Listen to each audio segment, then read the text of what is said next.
وهو الذي أنزل من السماء ماء فأخرجنا به نبات كل شيء فأخرجنا منه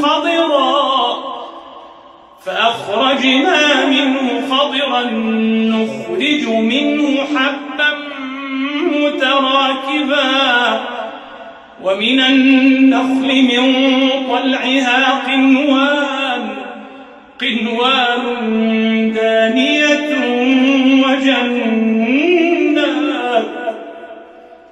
وجنات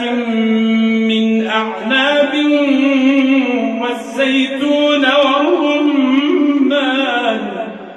والزيتون والرمان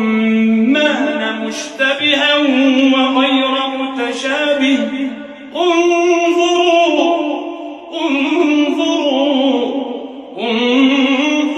إلى ثمره إذا أثمر وينعه إن في ذلكم لآيات لقوم يؤمنون وجعلوا لله شركاء الجن وخلقهم وخرقوا له بنين وبنات بغير علم سبحانه وتعالى عما يصفون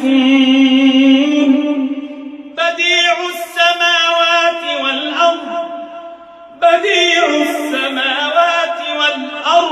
أنى يكون له ولد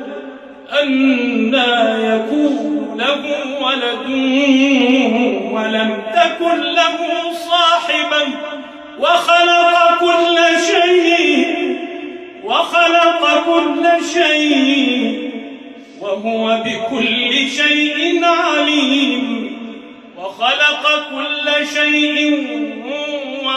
بكل شيء عليم ذلكم الله ربكم لا إله إلا هو خالق كل شيء فاعبدوه وهو على كل شيء وكيل لا تدركه الأبصار